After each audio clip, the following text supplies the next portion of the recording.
Welcome to PPR Podcast number 235. My name is Paul. No one cares about me because they're all focused on this guy here, the star of the podcast, the star of the PPR, one of my life coaches, which explains why I'm struggling like I am. Bert Grossman. Bert, this is on me. We should have had this cat in the podcast about I know, you've been saying that. I don't know how it slipped past me, but let's make good. Introductions, please. Coach Jose Mohler from Left Coast. Why do I have trouble saying that? Left Coast Athletix. But it's not athletics because it ends in an X. Yep. Explain that, Jose. Just something that's going to stick in your mind to just remember, but nothing special there. No hidden meaning. Just a different way to be different. Got it. And I started following you long ago, and I've watched a long line of quarterbacks come through. And first of all, before we get to your coaching prowess, could you tell us a little bit about you, the athlete, what you did, and what set you up for what you're doing now?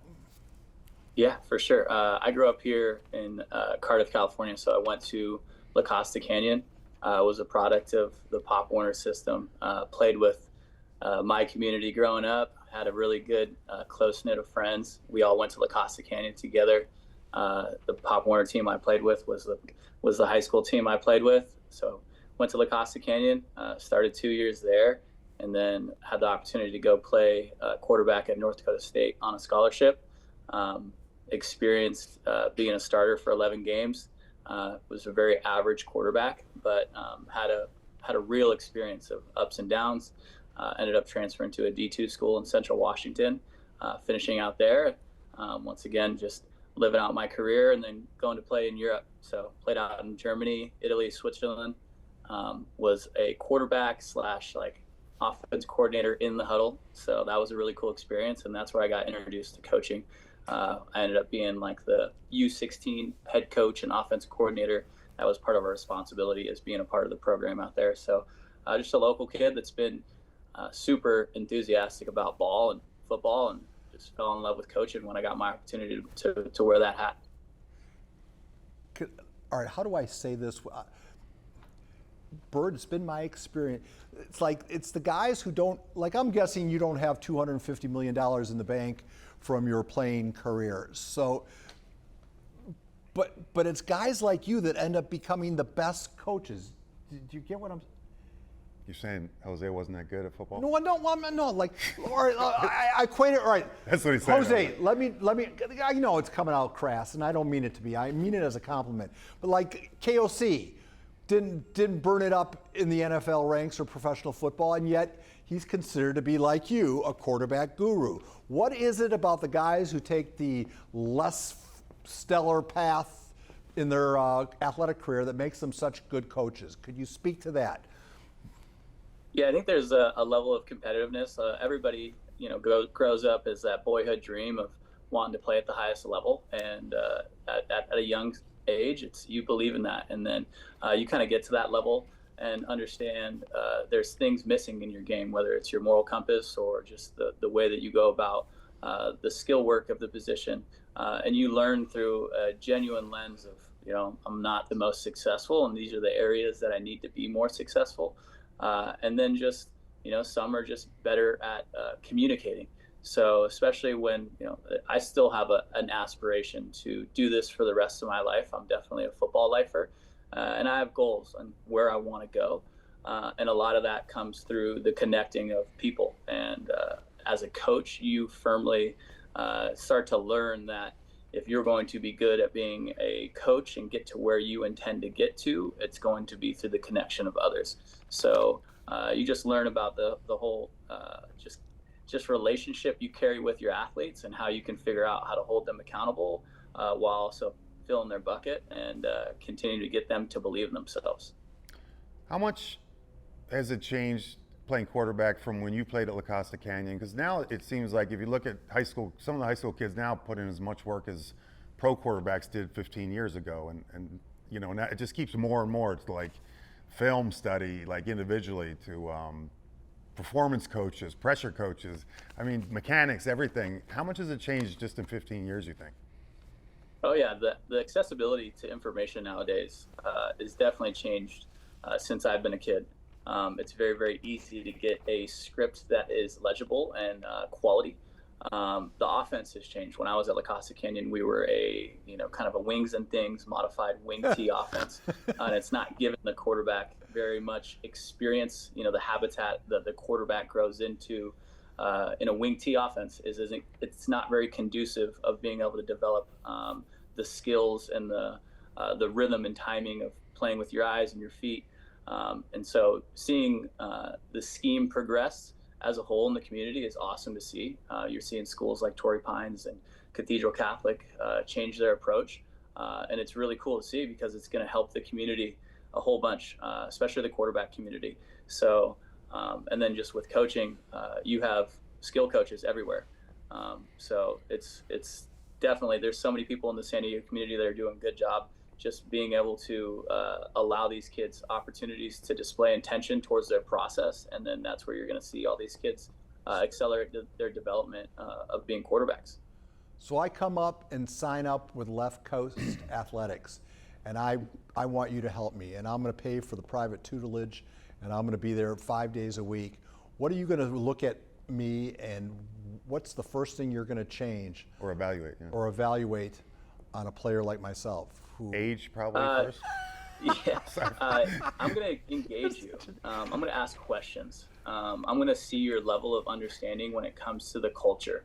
A reason these kids are very, very talented, often, they're super talented before I even meet them. All the kids that have, found a lot of success in their journey, typically had a pretty good understanding of what their culture represented before they even met me. So I'm going to ask you who your favorite quarterback is. I'm going to ask you what college football team do you root for? What conference do they play in? Where did your favorite college quarterback play college?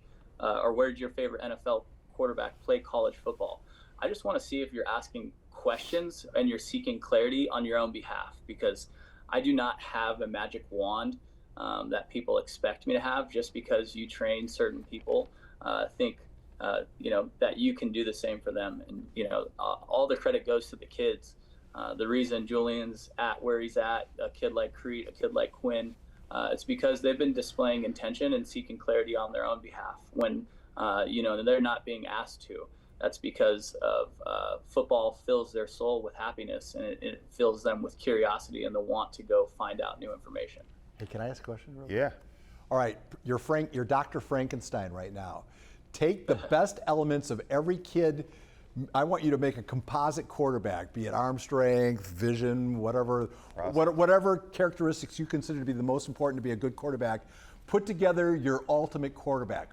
Who is that person? What part would you take from each kid? Yeah, that's definitely a tough question. I don't think I've ever seen a throwing motion as quick and as efficient as Julian's saying. He is very, very explosive when he is in tough positions. So I would take his throwing motion and backstroke. I think the playmaking ability of a kid like Quentin DeMara, I mean, it's awesome to see what he makes out of nothing. Our quarterback at La Costa Canyon, Quinn Roth, has a demeanor and ability to carry the pressure of the position at a very high level. I know it's only high school football, but we coach him really, really hard at La Costa and ask him to carry a lot of responsibility towards a lot of just pre-snap theatrics that go into playing the game, and just seeing how he handles that is great. And then I would say probably the arm strength of a kid like Cash Herrera. Cash is somebody that's probably scratching around 70 yards as his long toss. So he's a very, very explosive thrower. But those are the guys that kind of jump out. You brought up Quinn, and I've been on the mountain for Quinn for a couple of years now. He's my favorite guy in the county, probably. What is it with him that I know you're fortunate because you don't have to clash with a position coach at a different high school. You're his quarterback coach there, and you're his private quarterback coach. But what makes him so special, do you think? I think he's been very intentional from a very young age. I started training Quinn and got the opportunity to work with him when he was 6 years old. And, the first time he showed up to me, he was wearing a Brady Quinn Cleveland Browns jersey. And he was, had one glove. It seems like he's been building the ladder in his head since he's been little. And, when he's out in the football field, he's exactly where he's supposed to be. And then just handling the ebbs and flows of this kind of emotional journey that these quarterbacks go on. It's a very, very just emotionally engaging position because it's very results oriented. And just the way that he handles the pressures or the lack of execution, it's very unique. It was definitely on display last year when we played Mission Hills. We got off to a rocky start. He threw 2 interceptions in the first half and didn't sulk. How he handled that portion of the process was something that we are super complimentary of him about in our program because he carries the weight of just the strain of football very, very well. And we ended up finishing that game on top with a last-second touchdown that, he only put the ball where only our guy could get it. And it's to carry that unconscious voice inside of you to where you still believe, despite whatever had happened in the half prior. That's super high level, and it rubs off on the rest of our team. Our team, almost uses it as a comfort blanket of confidence and just competitive stamina for us to be able to go throughout the game with. So. The kid's special. I think he has so many invisible character traits that are kind of non-tangible. Like people love to put such a priority on arm strength and 40-yard dash, and that's what they love to kind of project these kids on. But the things that can't be, tangibly recorded, he does at an elite rate. So you said earlier that when a client comes, you ask them who their favorite team is, their favorite quarterback. When somebody says Brady Quinn and the Browns, you still take him on as a client? Or is that immediately a disqualifier? He should have never been allowed in the program after that. And his parents for letting him wear that shouldn't have been allowed in. They're from Ohio, so the whole family grew up in Ohio.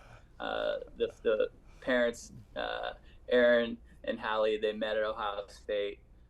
So I think, it had the word Quinn on the back, so he was all stoked about that, but I respect how he's a shitty weather fan.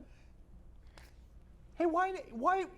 We watched the kid play at Mount Miguel, and you were speaking about how his calm under pressure, and he's going to be in Carroll's corner, and you're going to love the breakdown John Carroll made of Quinn because he talks about how not everybody can stand in the pocket and take a hit and still deliver the ball on the money. It's a very rare skill.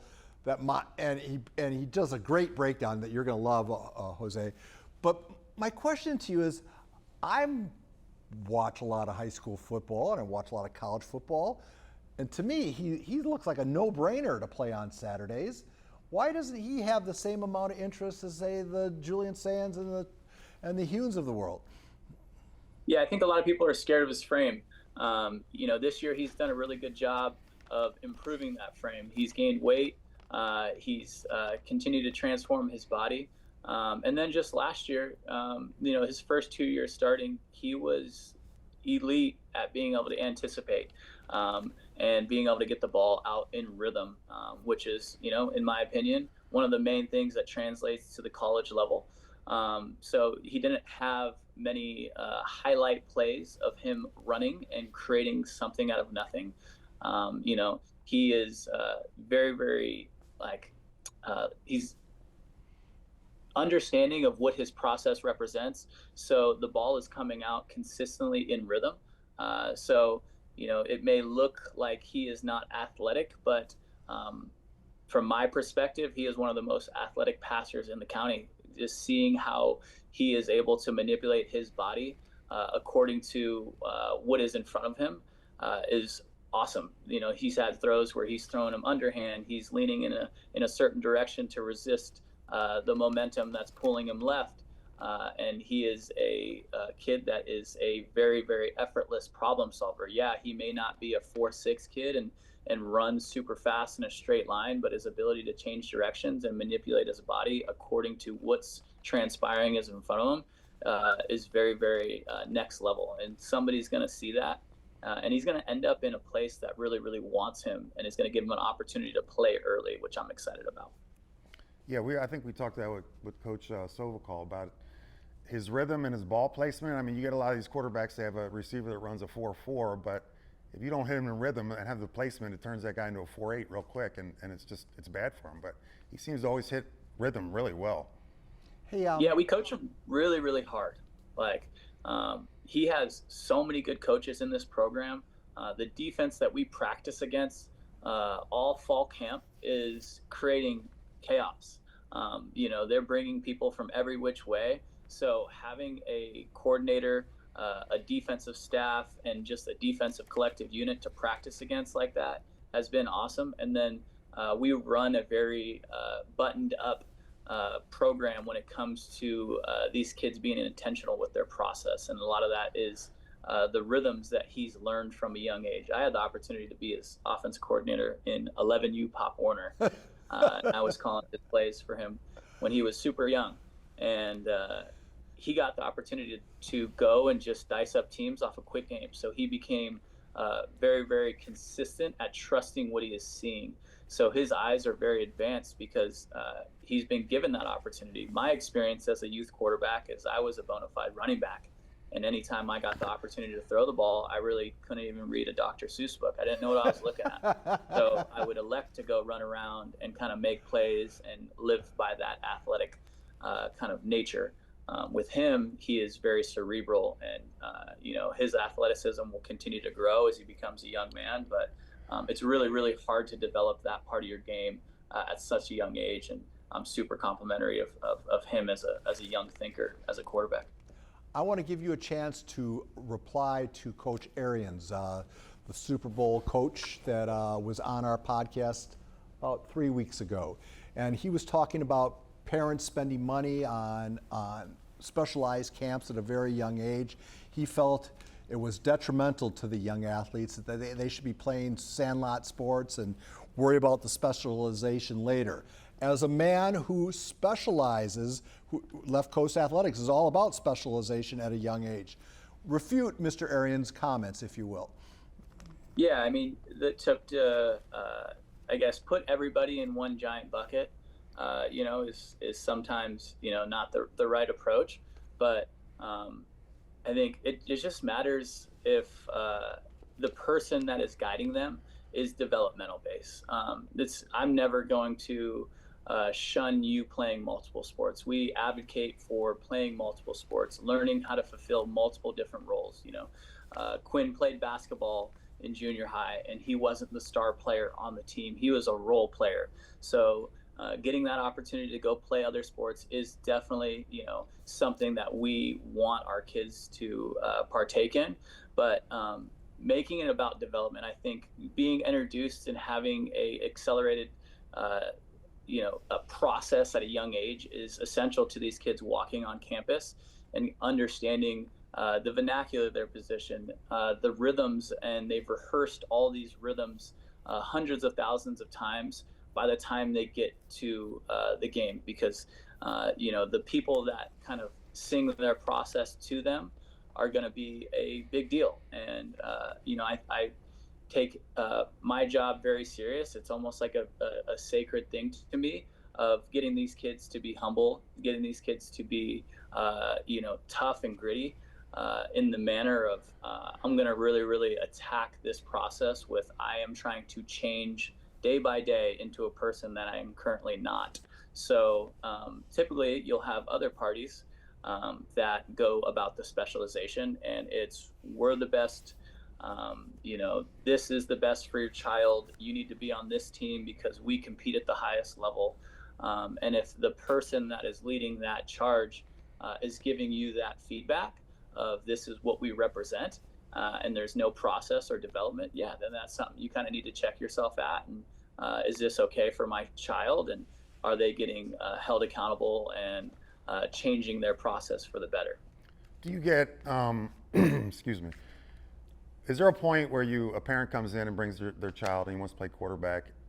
At what point, and I'm sure you've had to say this, tell them that you might want to look at a different position than quarterback?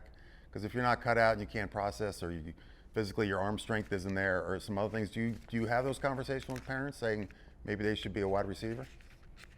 Yeah, we try to be as honest as possible, but initially it's going to be, I'm going to pour into you as much as I can, whether it's with your character or with your skills, and you're going to kind of figure it out for yourself. So the hard truth with quarterback is there's one guy on the field, and typically a staff is going to lean into one person. So typically I think that kind of that situation reveals itself to the kids, to the parents, pretty easily. And then you kind of see the lack of them coming back and being persistent. But I have plenty of kids that don't have that immediate success of, they're not the one that's sought after. They're on the, they're on the recreational team, not the national track team in youth football, but they stay consistent and they believe in themselves, and eventually their intention, comes to light, and, they're in a position to play the role they're looking to play. So, it's so hard to say that, everything's kind of a one size fits all. It's more of per the person. But yeah, you're definitely going to have those tough conversations with some parents and, tell them their baby's ugly a little bit. So I don't know if it's unique to this time period in the sport, Jose, but it seems like now if a kid commits, he has a lot of voices in his ear. He's got his college people. He could still have 2 years left in high school ball, and he's got his college people in one ear. He could have his private coach like yourself in another ear, and then he's got his own coaching staff. Does that get too noisy for an athlete, or are you all good about trying to be on the same page? Once again, we're trying to be honest with parents. Your circle kind of by popularity continues to expand, and you're going to get a lot of people that come into your world pulling at you, saying that, this is good for you. You need to do this. You need to be with us because we're going to represent you at the highest level. We'll get you paid the most. And just being cautious with, figuring out which people you want to surround yourself with. That's going to be a huge deal because especially nowadays with, these kids are getting chased since they're 7 years old.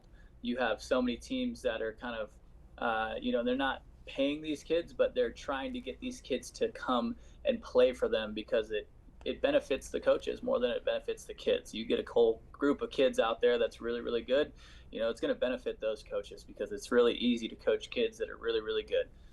So a lot of these kids are getting chased from a really, really young age. So you got a lot of people pulling at you and a lot of people telling you, this is good for you. And it's tough for parents because, they really don't have experience in it.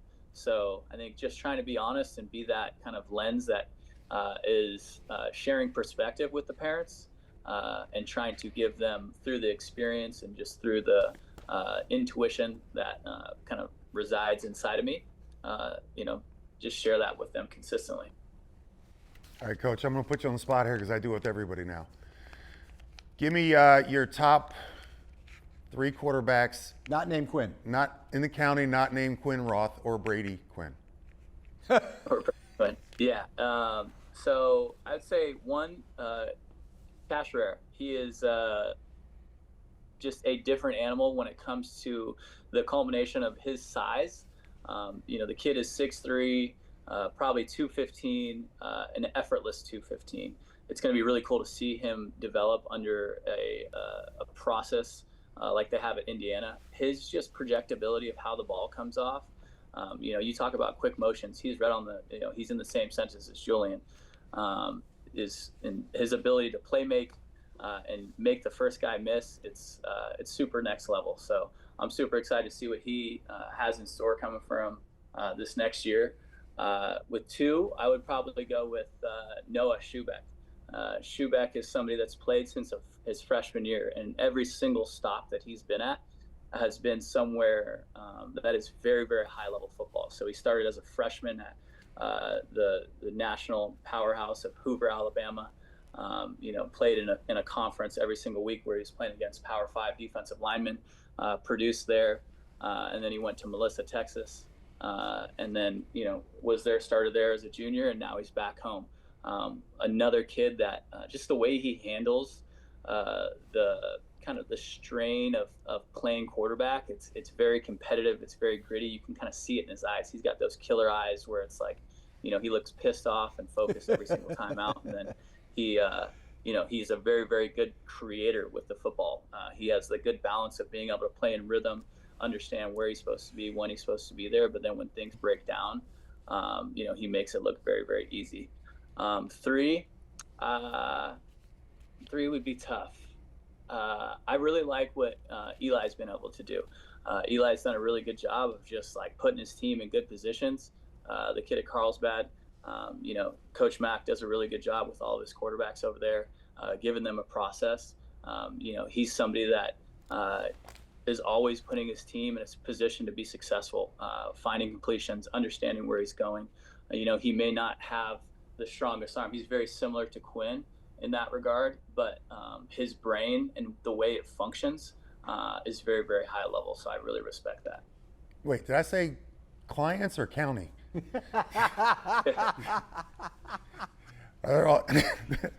I mean, I don't. The tough thing is I don't know how a lot of people are talked to. You know what I'm saying? I go off the kids that I've coached and I've trained, and I kind of know their process.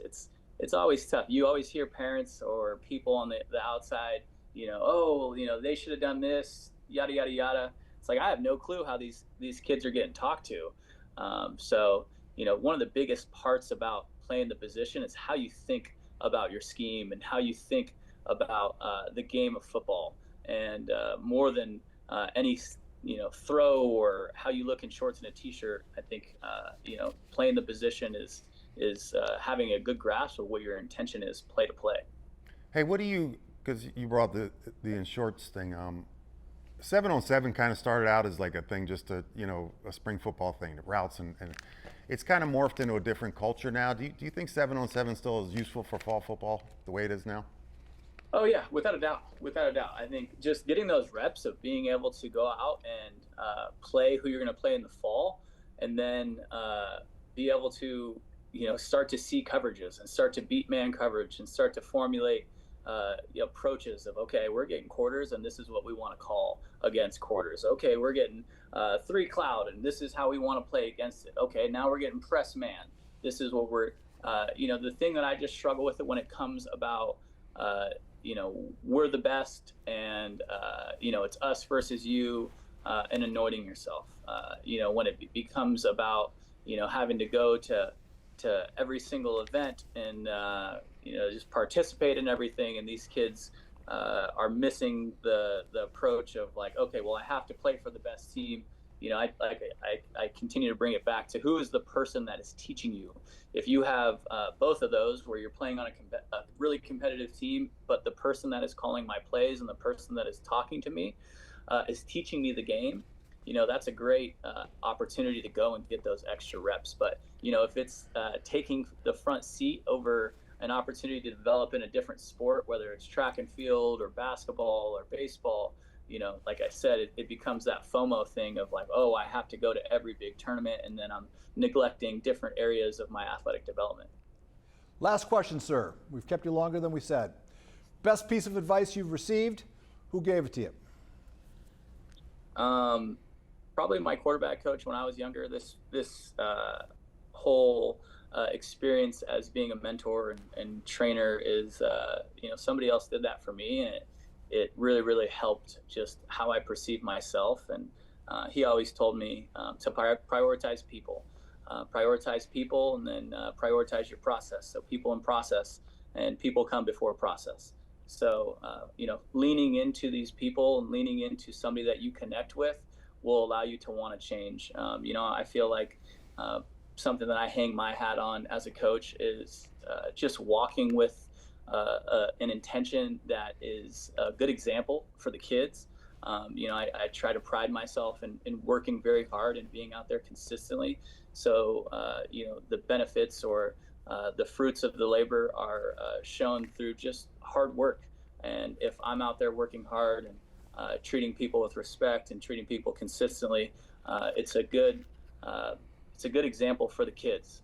And more than any lecture or sermon you could give. It's going to be the way that you act and the way that you treat others. So prioritizing people in your life and the ecosystem that you create through this journey is going to be a huge deal, because that's who you're going to become and learn how to handle just the ups and downs of this whole process.